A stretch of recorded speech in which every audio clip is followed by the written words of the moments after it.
Mae Martin is an award-winning Canadian writer and comedian who's performed sellout seasons in Australia, Edinburgh and London. Nominated for Best Show at this year's Edinburgh Festival, her current show, Dope, examines a lifetime of obsessions, fandom and addiction. She has appeared on BBC Two's Live from the BBC and Comedy Central, and recently presented her critically acclaimed series Mae Martin's Guide to the 21st Century Sexuality. There wouldn't be an article before that. Mae Martin's Guide to 21st Century Sexuality on BBC Radio 4. Mae Martin, thank you for joining me on Under the Skin. Thanks for having me. I'm a fan of you. You seem like a pretty advanced person. Ditto. Yeah, Thanks. oh, really? Yeah. Thank you very much. Yeah. Thanks. You're an addict like me in recovery. Yeah, for ages now. Maybe 10 years? Yeah. How did you know that you had a problem with substances and that you needed to change? It was just all kind of, my teens were kind of explosive, and I started doing comedy really young. I think you did too, didn't you? Not as young as you. You were 11, weren't you? When I was 11, a comedian got me up on stage and made me be his ventriloquist dummy. So I wouldn't count that, but when I was 13... You're not seeing that as a pioneering experience? Yeah, I was in the front row. I always loved comedy, and then he got me up and he said, I'll squeeze the back of your neck and you open your mouth and I'll make you say stuff. But he thought I was a little boy because I was in a three-piece suit. Uh-huh. And so he's making me say filthy stuff. And anyway, it was fun and got lots of laughs, and then got obsessed with it. So then in my teens, started doing drugs and got kicked out of my house and ended up... Why? My parents were... Well, they read my diaries, actually. I mean, rookie mistake. I'd been keeping these meticulous diaries, and they found out all the stuff I'd been doing. And then I guess their reaction was some level of anger, and they were doing tough love. So they said, you can't live here anymore. And then I think that was a wake-up call. How old were you here? 16. That's very, very young. Yeah. That's in Toronto, is it? I suppose that's the age. Well, I first moved out when I was 16, also kind of in pursuit of addiction. Yeah. No one made me leave except the addiction itself. Thinking about it now, the reason that you're a fascinating guest, of course, you're within the field of comedy, you're highly respected and you're doing brilliantly. But also, I suppose, topically, you're doing stuff that's kind of defining of our time. Your show before your last one was about gender and gender identity. Your most recent show is about addiction. In a sense, in Anglophonic and possibly non-Anglophonic countries, these are determining ideas, whereas people look to understand evolving and dissolving forms of categorization. We look for different ways to understand ourselves. Can you talk us through whether or not that question is clever that I've just, or observation? It wasn't really a question, was it? It's very clever. Thank you. Very flattering. But yeah, I think we hear the word spectrum a lot, and I think, well, with addiction anyway, I think if you've had a problem with drugs and then you've acknowledged I'm an addict, it can be quite isolating, and you feel like you're part of this kind of small subsection of the world who just can't handle their shit. And then this is a really recent thing for me, just reading about it and learning about the biochemistry of it and recognizing addictive behavior and all the stuff you've been talking about. But I think you're further along with it than me. I'm still my mind is blown. And suddenly you're oh, it's a spectrum of behavior. And I think it's the same thing with sexuality. You can think, oh, I'm this weird, queer person. And then you think, oh, everybody has a sexuality, and it's a spectrum. Yes, it's extraordinary, actually. It's something I've only been learning about because I'm probably substantially older than you and was probably educated in a different way, had different sort of cultural references. When I see something like 40% of people under 25 don't identify with a sort of a homogenous sexual group and are more interested in fluidity, even though I think of myself as a sort of a countercultural person, I'm sort of, oh, really? People are changing. I know, me too, though. I mean, I'm 30. I think of myself as pretty, cool. But then I do gigs at universities and, freshers' weeks.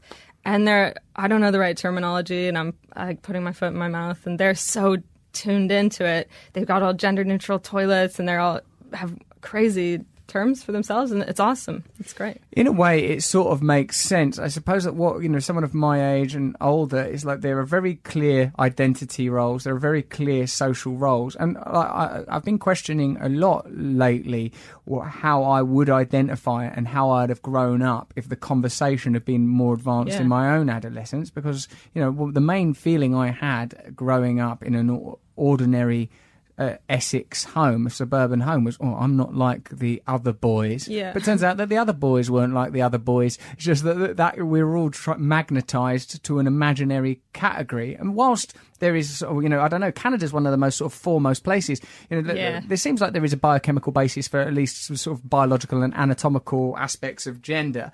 But beyond that, the way people identify, demonstrate and represent their sexuality it seems like something that we need to examine a lot more closely. What are your observations on that? I think it's so interesting. I think all the way we're talking about it's all like still in its infancy. I think in 25 years it'll be so different, but it's so hard to sort of disentangle cultural influences and stuff in terms of gender roles and what's normal for men and women. And you're right, there's a biological thing, but there's also, it's so hard to undo those early influences about what, masculinity and femininity. So, yeah, it's interesting. I think if we can disentangle those, people will be a lot less stressed, I think. We're both sort of androgynous-looking people within our sort of basic gender group, aren't we? Yeah, you're quite a beautiful man. Yeah, I've been told that's what I was going for. I'm a handsome woman. I get that a lot. Yeah, you're beautiful. Thank you. When I've been doing this, book stuff, when young people are coming to like sort of signings and to my show, I've been having sort of conversations that have really opened my mind up. I was speaking to a young person, and God, now I'm going to have to say they said, I identify as binary. I don't identify with any particular gender. And I really felt myself on the precipice of my own understanding and my own linguistic abilities and my own prejudices. Yeah. Right.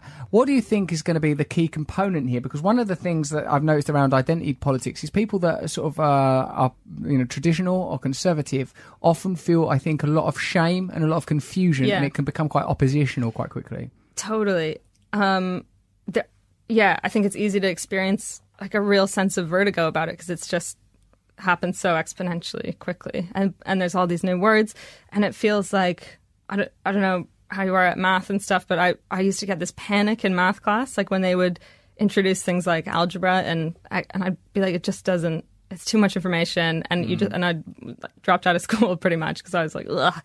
And I think people have that feeling, and I think the main thing is just asking questions, and then there's a responsibility in the people who are using these new words to explain patiently, and we can all just be patient, How did you look at these themes in your stand-up show, and where are you personally on these ideas of identification? My parents were real hippies, and so growing up they were always, I'm only just realizing, and from moving to England, like how unusual this is, that when I was a kid they would always say, you'll grow up and you'll meet a man or a woman. And they just presented it as an equal option. That is good. But who knows if that's, like, I've always been bisexual. I always dated men and women. So I don't know if it's because they said that, or maybe they were like, well, she keeps wearing suits and like, we should. Yeah, that 3-piece suit you had on when you were at that magician show. Firstly, I think you were overdressed for any gender identity for a magic show. Bow tie and suspenders.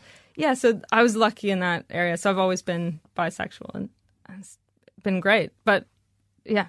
What I've found surprising as a new father of a female child. Congrats. Thank you. It's blown my mind. Yeah. It vacillates between this sort of spiritual sense of, oh, wow, new consciousness has emerged. Glory, glory that she exists. And kind of, oh, you little vicious bastard. Ow, get off me. Like, it's a really pendular experience. No control, no off button, extraordinary. But I've become very sensitive in a way that sort of surprises me around identity. Like, I guess my wife is more traditional than I am, and sometimes puts her in dresses and things like that. And I'm like, I want her just to wear things that are practical for someone that can't walk upright. So she should just be wearing little pants and stuff, and like, I don't know, because in a way you could look at this as that very sort of conventional and old-fashioned idea that perhaps I'm a man who sort of unconsciously wanted to have a male child. I don't feel that at all, but I don't like any ornamentation of femininity on her, because it feels like something's being put on her she's not choosing. Yeah, they did this experiment. I was get experiments wrong, but I think this is it, where they had a baby in neutral clothing in a room. Have you heard this? And then people would come in and play with the baby, and sometimes they would say it's a boy baby. And then when they said it was a boy baby, everyone was like bouncing it really aggressive, not aggressively, but really physical, and always faced the baby looking away from them. And then when they said it was a little girl, they all turned the baby towards them and just sort of cuddled it. And that's sort of so Yes. crazy. We're not really conscious of how we're, like, I talk to parents. One of the things you hear a lot when you become a dad is people say, oh, yeah, but, you know, they just do start playing with vacuum cleaners if they're a girl, and if they're a boy, they immediately sign up to be in the Marines. And you say, no, we're not aware of the unconscious cues that we give to children. I'm doing that thing already of, like, when people go, because this is a question people like to ask me on chat shows, they like to go, well, you being such a womanizer, how are you going to feel when your daughter's 16 and she brings home a Russell Brand? I go, she might not bring home a man, she might be a gay person. We don't know like who she's going to come home with. So gutted, assumption. Your question's not worked. Yeah. I do that too, and my friend has a 2-year-old niece, and they came back from some baby thing where does your daughter do this? They Is sit it called in a like circle. sort of monkey music class or Yeah, something? and they just bang stuff, and all the parents are like, they're so talented. So like that. So they bring the 2-year-old back, and then I hear myself going, I guess, in this smarmy way, like, oh, so do you have a boyfriend yet? Like, to the 2, like, I'm saying that. Why am I doing that? Yeah, right. Look at us. We're unaware of our own conditioning. Yeah. So this is continually within your stand-up comedy. Is this the kind of perspective you try to have as a comedian? Tell me a little bit about your process of conception. Like, how did you come to the idea that you were going to write your very successful show, Dope? I guess it's like we were saying, like, I've always wanted to talk about drugs and that period in my life, but I guess I haven't felt like I have enough distance from it or perspective on it to do it in a way where I can keep it really light and be in control of it. And then I had this breakup like 2 years ago, and it just felt so similar to getting off cocaine. Like, I was like, oh, I know this feeling exactly. And then started reading about it, and then had this, started seeing these patterns in all areas of my life. So then I started improvising it on stage, and it was way too dark, and then just slowly adding punchlines. Is that what you do? You do like a work in progress, and it's like too serious, and then you add. You start off, your development process is to start with just being very, very honest and personal. Yeah, uncomfortably so, yeah. Yeah. How do you feel at that stage of development? I really enjoy it. I don't know what that... It's kind of masochistic sometimes, isn't it? Especially when you're like, I know there's no punchline coming. So it's quite intense, but I like that. And then every other year in Edinburgh, I do an improvised show where people write down questions and then I answer them. And then it comes out of that, too, because you get to know what people want to hear you talk about. And yeah. I like that idea. I have a similar process. For me, my access point for comedy is to start saying things that are truthful. Often, actually, one of my guiding principles is, does this make me feel a bit ashamed? Yeah, totally. Yeah. So your ears get hot. Yeah. Like, oh, I don't want people to know that about me. That's awful. Yeah. And then, but there's something about that exposure. So what, if you don't mind me asking, what kind of revelations were you making about the breakup? What kind of realizations did you have? Just like, I mean, they've done, they've compared brain scans, haven't they? Of like a coke addict and someone who says they're madly in love. And it's so, I just think the hormones and things are insane. And during the breakup, I felt so not like myself, and it was so the right thing to do to end it, but we'd like relapse, and I was using all this terminology that I was like, God, this is, and not the healthiest relationship to love, and how can you lose yourself so completely in it? Yeah. So, was it a damaging relationship? It wasn't the best, It was great in a lot of ways, but not the best, but yeah. Like there were punishing components to it. I've only recently started, sometimes I think I'm really clever, but then I realise, no, you're not clever. You're like an idiot, because everything takes me much too long to realise, and really I think I go through convoluted, complex neurological routes to make the most basic observations, like family life is nice. And like nature is healthy. And nature is healthy. I'm still working on nature is healthy. Yeah. That's a very long thesis of examination of grass, the colour green, photosynthesis, interconnectivity, the role of oxygen. I mean, I'll look at that for ages before I say, well, why don't you just go for a walk in the woods, you silly sod? It's taken me a long time to come to terms with that. But I noticed that my own tendency tendency in relationships, without being disparaging about the particular individuals I was in relationships with, was to set up dramatic situations. Yeah, anxiety-producing situations, and then it's so euphoric when you soothe that anxiety. It's this quite weird cycle. Yes, it is, and obviously analogous to addiction, that if you continually find yourself in a place where, oh, I'm not good enough, they're never going to call, oh, they've called, I'm brilliant, I'm fantastic, now to maintain this, oh no, if I can only pretend to be someone else for another 5 years, then hopefully we can have a child. Exactly that, yeah. Yeah, and that is a little, I mean, sometimes I think that substance addiction is the most rational form of addiction. Because it's a direct route to the good feeling instead of the other ones are quite convoluted. Yeah, you're right. Yeah, and easier to control. I mean, as long as you have sort of a reliable hookup, access to cocaine and heroin or whatever drugs young people take these days can be much easier than the sort of giddy, awful, vertiginous experience of being in love. Yeah. So that's a lot of what your show is about, is it? Is about how your drug addiction as a young person leading you to be expelled from a family home. You've found those patterns repeating themselves in romantic situations. Yeah, I think I always just thought I got addicted to drugs and then I went to rehab and then I've been clean ever since, and I never really thought about it with much more depth. And then now I'm thinking, early on when I was about 6, I had this mad obsession with Bette Midler, like really... I saw the world through this lens of Bette Midler. Like, just everything was in relation to Bette Midler. I was so obsessed with her. Everything was in relation to Bette Midler. Yeah, what would Bette think about this? What's she wearing today? Like, I loved her. I mean, my grades were slipping at school because I was just sitting thinking about Bette Midler. Yeah. And then comedy, and then drugs, and then relationships. Bette Midler was your gateway? Yeah, big time. How did you... What was it about? What was it? Beaches? Hocus Pocus? Is that the one where they're witches, is it? Yeah. Right, so you're a little kid in Canada, you're in a little three-piece suit. Yeah, literally this, And I think I saw it 12, 13 times in cinemas, and it just, it must have been a sexual thing. I must have had a crush on Bette Midler, and I just lost my mind. She's so what is vivacious and this sassy. The vivacity, the sass. She's sassy.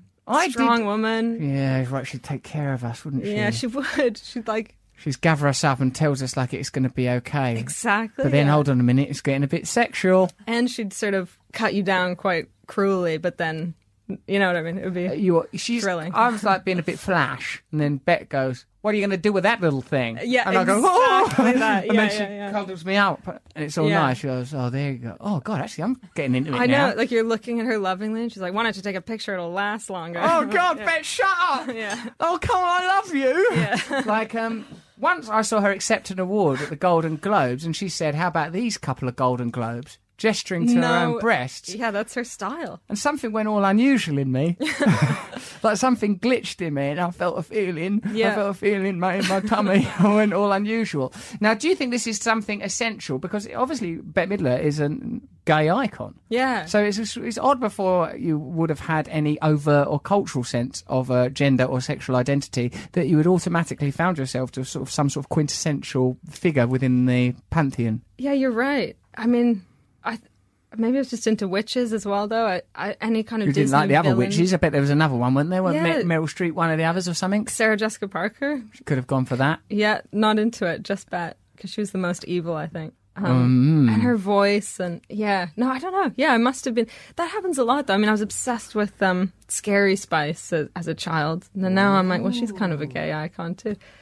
Look at that. So it's weird, isn't it? Because I think a lot about constructs, cultural, like whether or not we're attaching to these things or if there is an essential truth. In a way, this crosses over with some of Jung's ideas of synchronicity, that there is something happening on a psychic level that is relating to the objective world. Yeah. And whereas, of course, a materialist will tell you, no, there are just overt patterns that signify nothing. Things are their material value. But if you as a little kid in Toronto somehow happen upon gay icons, not in a particular content, and I know that your identity is more complex than that, but it's just interesting that figure is she, because I've never understood. It's not like Bette Midler, she's not gay or anything, is it? It's just she's a particular type of person. Yeah, I think it's her confidence, but yeah, you're right. I guess when people in huge numbers respond to the same thing quite emotionally, and then there must be some universal Jungian thing that you're responding to. It can't be just that there's a great PR team or whatever. Yeah. No, there must be some essential resonance. Now, where did you graduate to after Bette Midler? Not necessarily in terms of crushes, in terms of your what was felt like your next attachment? Then comedy. So yeah, when I was 11 and 13-ish, comedy, and I started doing stand-up when I had braces, and I'd be in my school uniform and come from school smoking this weird sort of circus act, and did it every night of the week, but that's a high like any other, isn't it? Yes, very much. But what was your act like? You say circus act. Well, you've got some props, I'm guessing. No, I went through so many different, just imitating people basically, because I didn't know who I was. So I went through a phase where I was just doing basically Bill Hicks stuff, and then so you're smoking in a three-piece suit. You're a little kid. Yeah, doing character, and I did character stuff and just tried all kinds of things. All so terrible. Thank God, no one had smartphones. Isn't it interesting? One of the things I identify with there, Mae, is this idea of being a little kid and not feeling particularly connected to the place where I was, and feeling a little bit lost and adrift. And for me, when I first sort of via my cousins heard the Smiths, and then sort of looked into the character of Morrissey, so I'd think, oh, okay, this guy, and he's someone that's beautifying outsiderness and vulnerability, like your status, and that can be a bit of an access point. And then, through Morrissey, you get to learn about, Morrissey's into James Dean, so you start getting into that type of cinema, and Morrissey's into Oscar Wilde, so you start learning about Oscar Wilde, and then you get into aesthetics. It's interesting, isn't it, how sort of I suppose as a person, my framework for understanding reality is spirituality, and specifically spirituality through the lens of addiction. So it's about understanding how I form attachments. But culture does have a great potency and can be a way to understand yourself in a situation in the world. It has great beauty in it. So, and Bill Hicks again was a very significant figure for me, because in a, I suppose, slightly more, not a sophisticated way, perhaps a more mature way, I don't know, because I was an adult when I first saw Bill Hicks, and I thought, oh my God, that's how you're supposed to do stand-up comedy. It must have been very curious to be a tiny little kid and trying to appropriate that kind of stuff. Yeah, I guess I must have, it's hard to remember how I felt at the time, but I must have felt a sense of otherness, and then especially in high school, and probably feeling a bit gay, and then going and finding a comedy club where people were not only declaring what was different about them and weird, but then being applauded for it. And yeah, that's, I think, probably pretty mind-blowing. Yeah, it probably is. Yeah. Is it true here, I'm just looking at my notes, that you turned up smoking a cigarette, quite early, you were smoking cigarettes on stage? I just thought comedians smoke. So I thought that was, I'd seen Richard Pryor and stuff. So I went on with a cigarette, and people were just, they were so, it was silent, but it was concerned silence, because they were like, who has allowed this to happen? Who should we notify? Yeah, there's some notification would have been so you were. It was the famous Second City. The Second City started in Chicago, but it's sort of like a byword for sort of improvisational brilliance and sort of the sort of vanguard of comedy, right? So you were involved when you were a little kid in that world, were you? Yeah, I started. I started out there for a few years, and then eventually, when drugs kind of took over and replaced comedy, then I got banned from Second City for 2 years. And that was devastating, because I loved it and idolized all those people. And I think suddenly everyone twigged, oh, this person is too young to be so high all the time in this building. So then I got banned from there. But what was the problem? What were you doing?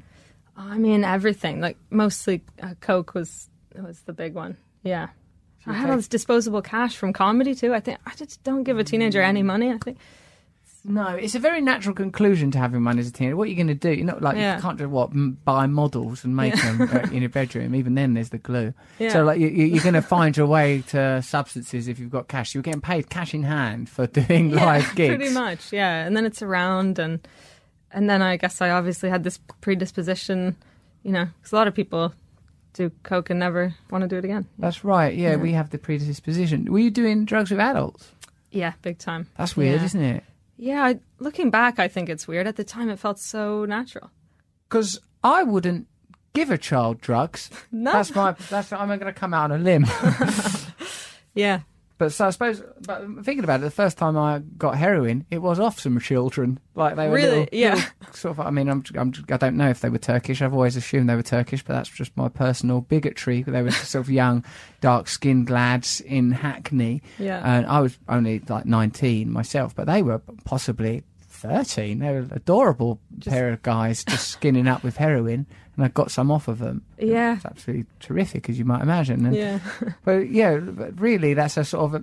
it's interesting that you had the access to the world of comedy now, but you sort of blundered headlong into addiction, I suppose. You were dealing drugs as well.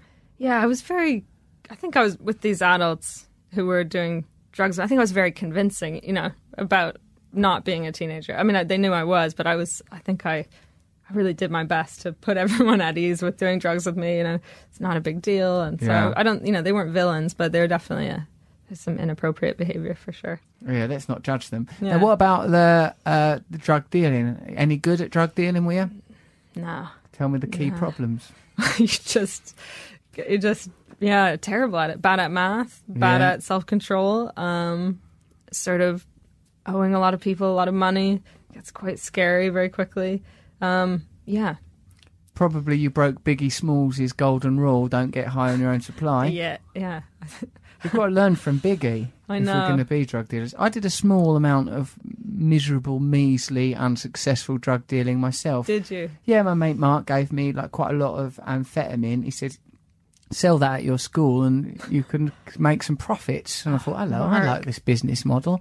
But the problem is that I was friends with a couple of bigger boys, and they took some of those drugs, and I couldn't keep charging them because of it was like there was too much fear in the relationship, and I ended up swapping my bicycle, and I took too much of them amphetamines, and it ruined my performance as Macbeth, if I may say so. I think I'd have been a lot better. I would pay so much money to see you during Macbeth. As a teen. You wouldn't have liked it, mate, because it was regarded as failure.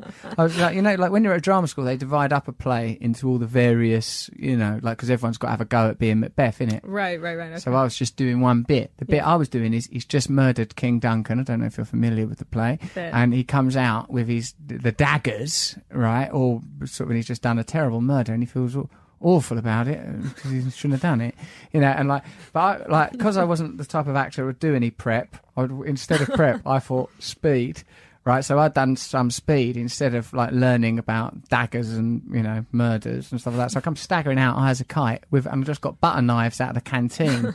So you wouldn't be able to murder a king with those butter knives, would you? No. And had you learned the words or not? Oh yeah, learn them. I learned those words, but I think what it would have been, like an amphetamine drug, it's going to make you. I think it doesn't put you in the pit of your belly; it puts you into the upper chakras.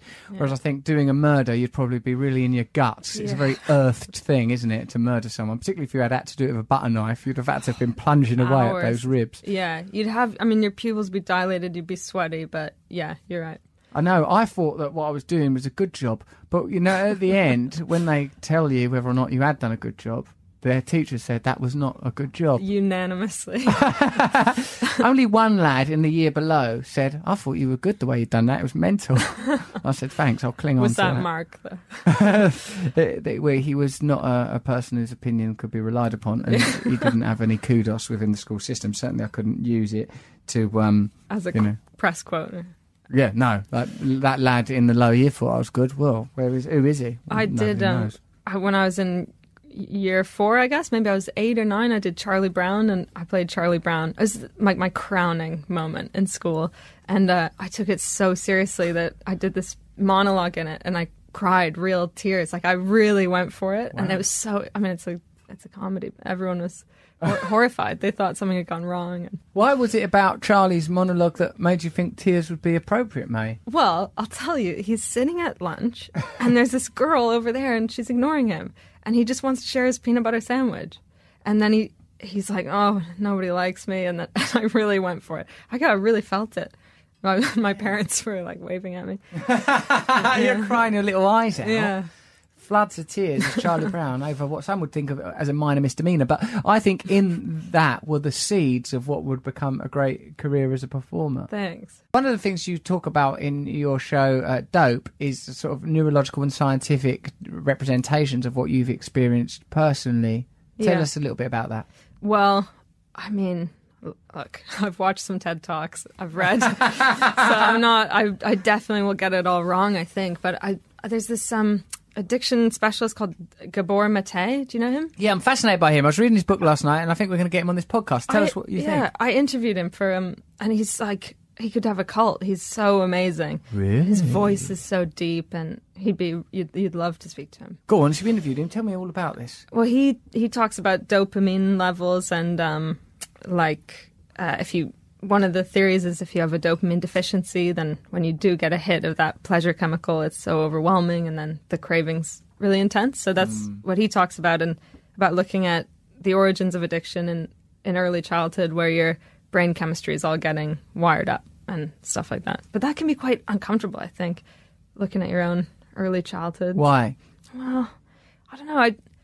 It's hard, isn't it? Because you want to take full responsibility for all your actions. Yes. And you never want to feel like you're casting blame, especially on your parents. No. But everybody, I mean, we're so fragile, and we've all got weird, That's one of the challenges, I think, Mae, of the pathological model of addiction, is that it kind of places people that are addicts in the position of a kind of sufferer and a victim. Yeah. Like, I can't do anything about it, I'm all poorly. It also lets the culture off the hook, where there are sort of so many cultural forces that one imagines, and it seems to suggest, exacerbate addiction, inequality, poverty, persecution, I'm talking particularly about, sort of within America. Yeah. But it's interesting to note the theories of Gabor Mate that dopamine deficiency could be the biochemical root of what we identify as addiction. And it would also make sense of the idea that the patterns are replicated regardless of the object, whether it's a sort of a crazy relationship, a substance, a career in comedy, or Bette Midler. You're sort of chasing the same thing. Yeah, exactly. And I think I've also been really interested in, I didn't realize how malleable we are, and how you can affect your brain chemistry with just things like your social environment. I mean, even now as adults, and you can boost your dopamine levels with exercise and things. I just didn't know we were so malleable. Yeah, right. You had a sort of a fatalistic model of just, I'm just this is how I feel. Yeah. This is something I'm learning about now, like sort of, go and live in the country, don't stimulate yourself into a frenzy, meditate twice a day, do exercise, don't look at pornography. It's sort of like very sort of simple rules of how to create a space in your consciousness that's pleasant. Yeah, I'm still getting there. Everything you said then sounds so nice. Why? What's your life like now, Mae Martin? I'm just running around. I'm on my phone a lot. I don't know. I probably drink too much. I exercise. I eat really well. I'm trying to, it's balance, isn't it? I know I should live in the country. I should live in the woods, but it's hard, isn't it? Yeah, it's really hard down them woods. Why haven't you embraced an abstinence model if you've identified as an addict quite early in your life? And I'm going to be really puritanical and judgmental now for a bit. Yeah, it's a good question. I mean, I don't. I've never. I don't drink every day. You're right. That's not going to work. I know, you're right. I think it's the next thing to go, probably. But you're 30. You're successful. So, but what is interesting when you're in that position? Because I had this weird little rush in early life where I was like 24 and I was being on MTV and I had a radio show on XFM. Maybe it was even coming out of one of these bloody rooms like this one. It was certainly this building. But I at that point was escalating as a drug addict. When you're saying when you was a young person you had access suddenly to ready money. Yeah. That's like just addiction fuel. They might as well have paid me in heroin. Saved me the exchange. So now that you're at this position, you're becoming successful, you're on the precipice, I would imagine, of a sort of a different kind of success, that tipping point where you're probably going to get your own TV show soon, possibly you'll make a film and all those kind of things. That'd be nice. It's probably going to happen. So what are you going to do? To stay stable, on the straight and narrow. Yeah. I think I've practiced pretty rigorous therapy and things. I go to NA and I surround myself with really good people, and So you're in support groups and you're in therapy. I go to support groups and I'm also in therapy. And what I'm continually looking for is what is the most recent, or current rather, what is the current manifestation of my addictive behaviour? Yeah. And that's when it starts to, given that as we've talked through your route, sort of the seemingly innocuous and culturally recognisable and acceptable forms of addiction right until it eventually necessarily, in fact, deposits you, if you're an extreme addict, right in the arse end of chemical dependency, or if you'd have a less severe strain, one can hover along, sort of in banal forms of mental tyranny through addiction. Yeah. Me, what I have to do is sort of look at the thing that I like about 12-step recovery, the type of recovery that I believe in, is it brings you to a place that's recognisable from other forms of spirituality, i.e. stay in the moment, try not to be so self-obsessed, do service for other people, things that this crops up in every bloody religion, this does, and it sort of really, really works. Yeah, that stuff keeps cropping up. It's got to be the route to the solution, for sure. I think, being vigilant and, I got to get into nature, though. I mean, I'm really bad with technology. How are you with that, with your phone and stuff? If I what I've done now, my friend over there, Jenny, who works here, I don't have my password no more for Twitter. Really? Otherwise, because what I do is I tell myself, because I'm on a book tour, I'm just having a look for business reasons. Yeah. But before long, you get too deep into it. And all of those apps are designed. Now people that have, come from Silicon Valley and worked on those projects are saying, this deliberately designed to sort of trigger a response. It's not evil. You make cakes so that they're attractive and appealing. That's what you do. You're not going to make an app so it's bloody boring. Yeah. It's done to do that, isn't it? It's crazy. And everyone kind of casually says, oh, yeah, we're all addicted to our phones. And it's like, no, guys, we are all addicted to our phones. It's quite bad. Isn't it, guys? Yeah, guys. Guys! Yeah. Because one of the things it said in this article that I was reading in the Guardian the other day was that your attention is being continually competed for. You don't know how to come down. Sometimes the desire to look at my phone is so overwhelming, it's ridiculous. Something and this guy that designed the like button for Facebook, before that it had been some other type of button. He came up with it. He's just some sort of 13, I don't know. He does a job that I can't even conceptualise in my mind. But he came up with a like button. He says he don't even bring his phone upstairs no more. He plugs it in the kitchen at 7 p.m. and that's it. That's the end of it. He's had his personal assistant take all the put child proofing on his phone so he himself can't download apps. So the people that know the score about tech are saying watch it, because David Foster Wallace perspicaciously 10 years ago, or whenever he sadly died, was saying we're going to, but this was before handheld phones really, I think, or certainly smartphones. He was saying we're not far away from a society where you're staring at a screen all the time and the people on the other side of it don't love you and they just want to sell things to you. Yeah. And now we are living in that. Yeah, and it's also worrying with parenting and stuff. I mean, you see families out and there's this scream between the child and the parent. And actually that doctor talks about it, about... Gabor Mate? Yeah, he does. He says it's... because it's not a physical separation with the child, but it's proximal separation, because you're not making eye contact, you're not connecting, and that stuff is so crucial for brain development. What does that mean, proximal separation? I don't know. I have no idea. I think it means not physically separated, but... You're separated because you're in a different space, ultimately. Yeah. Right, like a proxy. Yeah, right, so the little kid, in this case, my little kid, is staring at In the Night Garden on this bloody special iPad that I bought for children, because, the thing is that the child does prefer In the Night Garden to us, its parents. Yeah. Given the choice, if you asked it, who do you want to live with, In the Night Garden or your parents, would go, In the Night Garden. I don't even care 100%. About them. They're idiots. I'm bored, particularly of that one with the beard. Don't talk about your mother like that. Now, that is what people might call a cheap joke, but it's a joke nonetheless. And I think I'm to be encouraged in my ongoing quest to make up jokes. Yeah, coming in, Mae Martin. So you identified as an addict quite early in your life. You're a person that's on the periphery and precipice of interesting cultural ideas. You're old enough to understand it and to present it. You're working from lived experience. You're an important, fascinating figure. Tell me what you're going to do now. I'm about to go on tour. Oh, yeah. This is my first tour. With Dope? Yeah, it's a very different tour than... Your show called Dope? Yeah. And it's, I'm getting on trains, I'm staying in Ibis hotels, I'm doing a tour. No. Yeah, no, I mean... Haven't they got like a machine in the corridor that sells food? Yeah, and you can be in the bed and also washing your hands at the same time. There's like a little sink. Like the bathroom is within. That could be convenient in some circumstances. Yeah. But mostly it's troubling. Yeah. You're in Ibis hotels. I'm in Ibis hotels, That's an Egyptian bird. You're washing your hands in a sink. You're laying there in the bed. You're on tour. How have you started? No, I start tonight. I'm going to Oxford. And then... Oxford Playhouse? Glee Club. Glee Club. Are you ready for this? The Glee Club? For your whole touring life? Yeah, I think so. It's not that crazy. It's How many shows a week? It's only about 18 shows in total, so it's pretty cash. I think I'll get friends to come visit me, and I think it'll be fun. And then I'm meant to be writing a book about for 14-year-olds about sexuality. So I'm going to write it while I'm on tour. Hold on, let's quickly promote properly the Mae Martin stand-up show, Dope. How do people get tickets for that? I think they're on maemartin.net. Go on maemartin.net.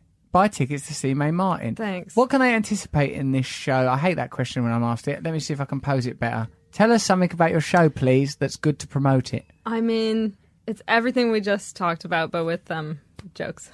What kind of meters do you go in? Are you mostly in this type of mood, or do you sometimes go jagged and mad, or shouty, or like, your Charlie Brown performance? I'm mostly like this. I guess I get a little more energetic, but I'm mostly like this. You're extremely affable. Thanks. I think I'm affable on stage. Yeah, you're likable, aren't you? I tell you what's good is while dealing with this complex new language around identity and people, older people having to re-examine their unconscious prejudices, it's nice to meet people that are potentially able to explain and convey that information that don't press buttons that, like, a decade or so ago would have prevented progress. I get loads of people. Well, when I talked about sexuality a lot on stage, I'd get people bringing their parents and then coming out to their parents in front of me. Like they'd wait to meet me, and then they'd choose that moment to say to their parents, actually, I'm gay. And I'm so not equipped to kind of mediate that exchange, but then, it was amazing. And I guess the parents had just seen the show, so they were feeling, they were in a positive mood. And then one time a girl said, Dad, I'm bisexual. And then her dad said, yeah, me too. It was crazy. Whoa! I know. And then they asked if I wanted to go to GAY. I see you're bisexual, and I raised you. I'm bisexual. He was like, hold on, I'm not fucking having that, Dad. Yeah. He was like, why do you think I have this earring? He literally said that. That's my bisexual earring that I wear. Yeah. That's an amazing moment. So you're like the priest of coming out into sort of modern gender fluidity and sexual fluidity and freeing yourself from previous paradigms. I feel like ill-equipped sometimes, but I get people often confessing their gay things to me, like people going, my wife is in the toilet, but I just need to tell you I did give a blowjob once. And I'm like, okay, cool. Well done, mate. No problem. See you later. Right. Yeah. Oh, I love the show, by the Yeah. way. They're just using you as a sort of a vessel for their shame about their sexuality. It is a great pity, isn't it, that we've become unable to live our own shadows, that our culture has taught us that there are aspects of our sexual self and identity self that are unacceptable. I don't want to live feeling shame and stuff. No. I think I'm going to come see your show. God knows what the post-show review... Oh, Mae, right. There was a time in the allotments. I don't know what was going on. I set fire to a garage and I cuddled a man's leg. Ah! 5 stars.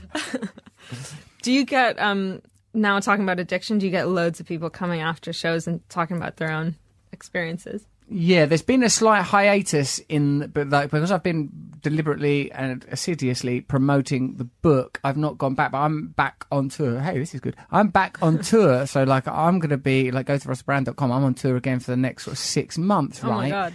Yeah, and as you, I'm sure, are aware, I do my level best to appear messianic and shamanic while on stage, going so far as even in the intervals to sort of swan about like St. Francis of Assisi, sort of all like wave. Oh, you'd really like it. Yeah. Like, imagine this, it's the interval. The show not even going to be happening now, right? I could be off somewhere. You should be enjoying your Maltesers. Oh, no.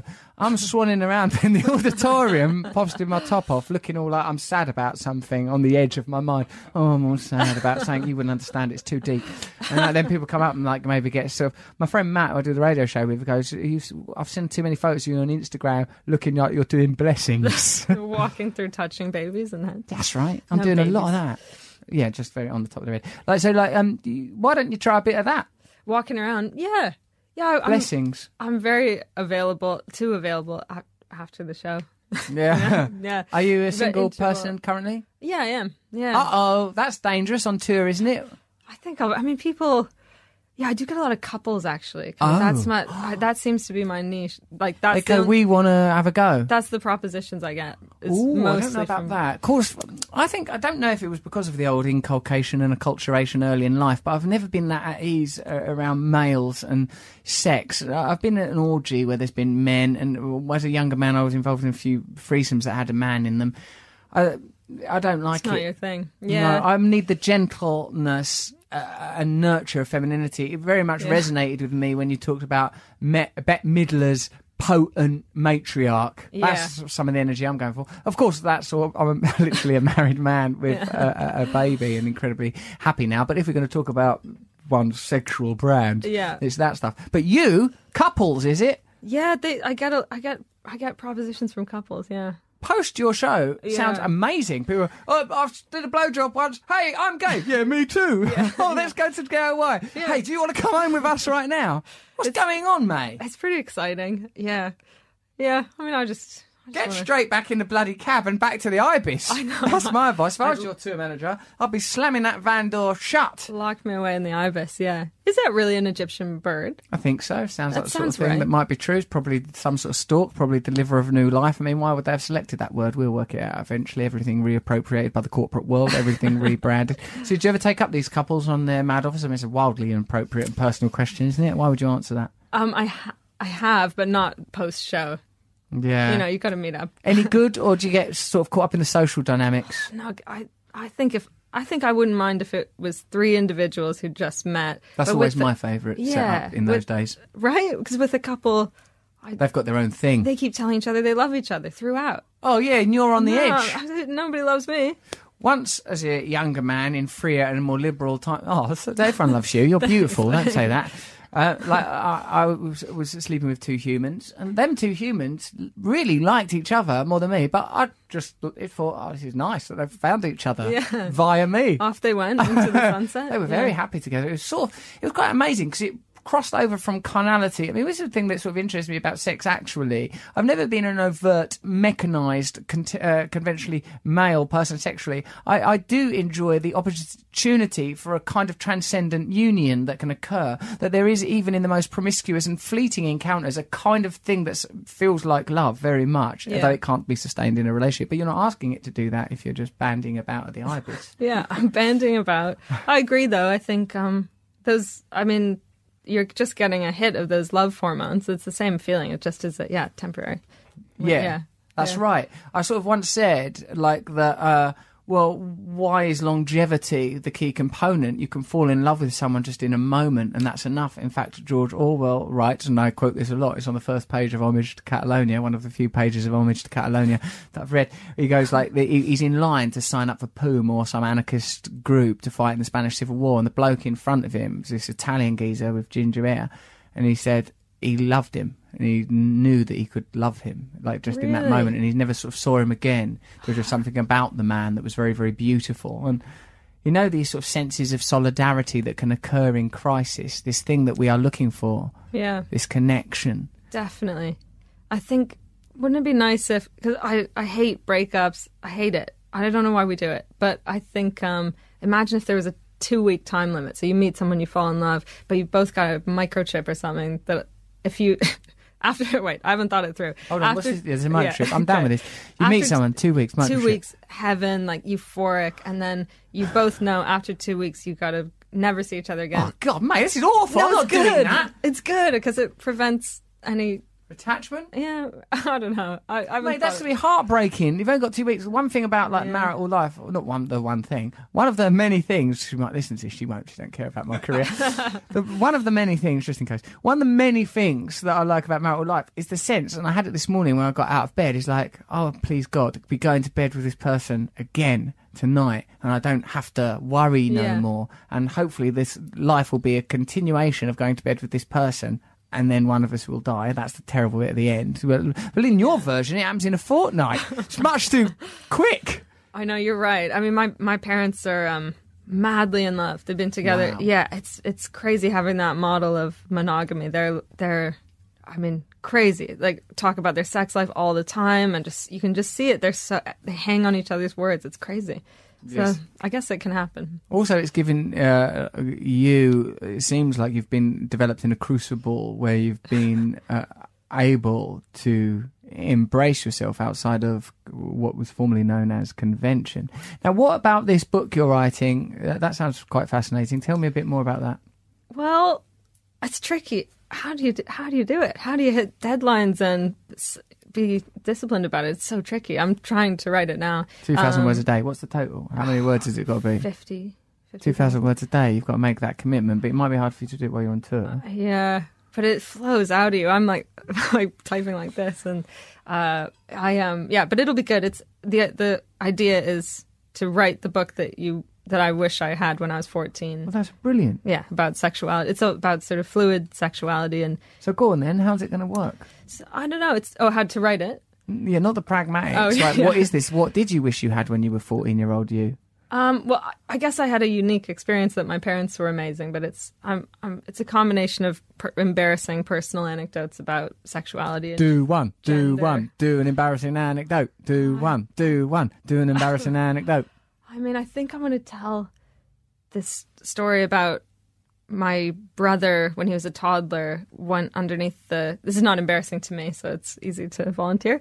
But we asked for an embarrassing anecdote. Come. He toddled under the table, and my dad was like a nudist. He was always naked and has an enormous penis, my father. And he was sitting there. Make a note of that. And then my brother toddled under the table and bit the tip of my dad's dick.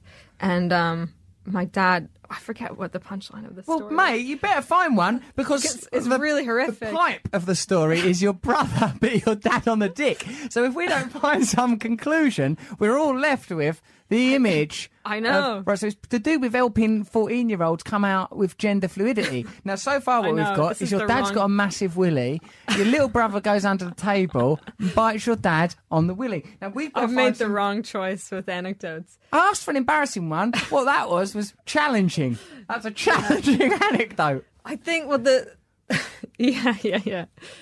It's the only dirt I have on my brother. He's lived the cleanest life, and I remind him of it, so... Right, that's good to keep your brother is just trying to get on with his life as a professional person. And here I am doing this. What? So you bit dad on the dick. So that's before you start judging me for being at the vanguard of new identity politics and being a beguiling androgynous wonder figure up on the stage. Let's never forget that day where you bit dad on the dick. Oh, can you stop bringing that up? Yeah, it's when he says, "Oh, I've never done anything with a guy," and I go, "Well, dad's massive dick." And the emphasis of the size, which in a sense the story didn't need. No, I know. You added that, which I think gave the story real sort of weight. I hope he never watches this or hears it. Who, the brother or your dad? Either. We don't want anyone. And it was meant to be an embarrassing story about you, Mae. Yeah. Where is that story? I talk about my first boyfriend was called Ian Peach, and that was his real name. And then he broke up with me, and then years later I was doing an interview, and they said, "Why do you think you're gay?" Which is a tricky question, and also just a lot of assumptions in that question. But why do you think you've got brown hair? Yeah, and I just panicked and said, "Well, maybe Ian Peach," but they misquoted me and they heard maybe eating a peach. So it was a bizarre, and they refused to change it. They're like, "That's what you said." No, Ian Peach. Look, here he is in the yearbook. Yeah. Oh no, that does make sense. He's hideous. Poor Ian Peach. But eating a peach does have, let's face it, powerful, potent undertones, which seem to have been present throughout much of this interview. And occasionally they spike into awareness in some ghoulish familial anecdote, or the image of you in an ibis bed. Yeah, my mum has a Google alert set up with my name. You know, anytime my name comes up, she gets an email. So then she got an email with that interview about eating a peach, and I got this phone call like, is that really how you feel? Is that we gave your brother the same peaches? I don't know what. They were so stressed about it. Yeah, and your father must be a man that's constantly on the precipice, worrying about the tip of his giant willy getting gnawed off by one of the offspring. Yeah. Extraordinary and magnificent person you are. Let's make sure that we've covered everything that we need to cover. Right. You're writing that book, Can Everyone Please Calm Down, right? Is that you're definitely going to call it that? When's that going to be out? I don't know. If you've got other ideas, that's Can Everyone Please Calm Down. Sounds quite good. Might be too long, but I quite like it. I'm not very good at titles. That's quite good. July comes out. Good. Brilliant. And also, you're on tour now, and we should go to maemartin.net to get our tickets. I'll come and see you. I'll come and see you somewhere. That'd be great. Maybe we're in the same place at the same time. Right. That'd be confusing for the audience. I'd be very silly there. That's the second joke in an hour time frame for a man calling himself a professional comedian and charging money. I've made zero jokes, but I've had a nice time. You're very beguiling and charming. After a book signing recently, this person identifying as binary and we ran into each other in the park and we perched on a bench together. No way. And I said, explain this to me, will you then, as we're here? And they explained to me, well, what it is like, I don't feel like I want to identify with either of those categories. I'm an actor, and I'm going to go to this school and learn about acting. And I felt sort of both old and young simultaneously as I reached across time to this person, and they explained new grammar, new words. And I realised that the important thing, the thing that all of us have to learn, is a kind of non-judgment and a willingness to let go of our systems of categorization, because not only are they impeding others, they're probably impeding ourselves and facilitating this bizarre tendency we have as human beings to cast our shadow outwards, whether that's as individuals or as whole societies. You see the role of many, many oppressed and persecuted groups being to bear the hegemony's inability to look at its wounds, the inability of the power base of the United States to own its own wound, or currently what we would term as Islamophobia, or many of the things emerging from the various forms of identity politics. So it's sort of, I can feel something shifting in my head that I kind of quite like. Is it good? Yeah, that's so good. That's so exciting. Same though. And it's changing all the time. I think it's an exciting time. At least that's a positive thing we can. I think a demonstrably positive thing that these things are shifting, and there's so much badness going on that's a really positive thing, that people are changing their thoughts on labels and identity, and I think we're headed in the right direction there. And that's a pretty simple thing we can sort out as humans, you'd think. Like, we should be able to do that, right? It's making a lot of people a bit cross, but I think they're going to be ultimately all right. And I think it will be very freeing and liberating for a lot of people that sort of come scrambling up to you after your show and say, I done a blowjob! Yeah. I said, don't worry, mate, it's going to be all right. Yeah. Yeah. Hopefully. Oh, Mae Martin, that's been a really, really wonderful interview. Let me make sure that I've done all of my proper jobs. Proper jobs done. Promo done. Let's a note there. Mae is bisexual. Nice, yeah. That's what Mae is. Mae thinks we need to reframe the way we think about sexuality, and refers to the stat that 40% of people under 25 don't identify as gay or straight. I like that, because that for me seems like the evolution of consciousness. Like, young people coming through, they're smarter now. Yeah. They are awakening. They're not going to accept the old ways and the old codes. Brilliant. Is that good? I have friends in Canada who, I guess they're straight. Like, they've only ever been with the opposite sex, but they're like, I'm just not going to call myself that, because what if I meet someone tomorrow and then I have to come out? Like, that's stressful. So why not never say you're anything, and then you never have the stress? Do you know much about what's going on in affiliation with these ideas around sort of no platforming, particularly within academia, within Canada? Do you know anything about that sort of stuff? Not really. I hear that phrase. What does that mean? No platforming? I think it means, like, some people can't talk at colleges because they've said something something offensive, often around identity politics. But I don't know much about it, but I know it's affected, e.g. Jermaine Greer around gender identity, and Peter Tatchell around LGBTQ issues. Yeah. So, like, and that if you're my age, both of those people stand as sort of great civil rights giants. Yeah. So it's sort of interesting and curious, but there's no reason why you have to be the, authority on that. Yeah, I have no idea, but it is so interesting. Yeah, I don't know where I don't know. It's tricky. Yeah, with freedom of speech, and then also you don't. you don't want to incite hatred and violence and stuff. So it's we're breaking new ground. I don't know if there is a right answer. I think Nor do I. Up to student bodies, though, I guess, to sort of discuss it amongst themselves and have a majority opinion. I think you're right. I am a student. Did you know that? I go to SOAS University. I'm just a young student making my way through life. I'm just a plucky kid with a dream, I suppose, mate. What are you learning?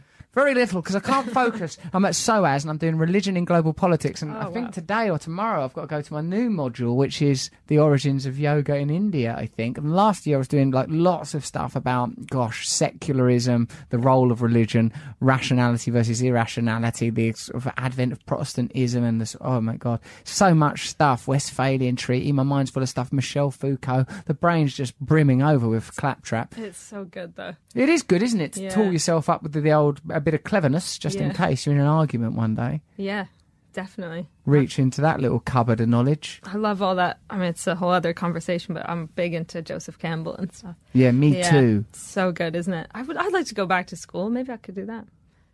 Listen, you malleable kid. You're wandering around. You're wanting to move to the country. Yeah. Your family members are biting each other on the dick. And you're thinking of going to university to learn more about perennialism and myth, which I am also fascinated by, because in a way we have to become the hero of our own lives. It's not actually about empirical evidence. It's about belief and faith and becoming a sort of a journey of becoming a hero in your own existence, which I can certainly say that you seem to have been. It's been very difficult for me to not come over there and cuddle you a bit too hard, which I'm planning to do the first opportunity I get. Mae Martin, thanks for coming in here. Thank you so much for People having should come and see you. I think you're wonderful and charming. Thanks. Thank you so much for having me. It's been so exciting. Been good, isn't it? Yeah, really good. We're a right couple of darlings. Thanks, Mae. That show was sponsored by Recovery. You can get Recovery by going to Amazon or russellbrand.com. Or you can get the audiobook. The audiobook's very good. Get the audiobook. Imagine this voice now, but reading a book at you. Love it. And come and see the Rebirth Tour. Leeds, 18th of October. Tickets for that. It's going to be a great night. London, Apollo Theatre, 31st of October and 1st of November. Oh, a lot of stars are coming that night. There's going to be a lot of celebs there. It's going to be a big night. Nottingham, 2nd of November. Probably a bit, I don't know who's in Nottingham. Nigel Clough might be there. Coventry, 8th of November. Larkin. Leicester, 3rd of November. Jamie Vardy.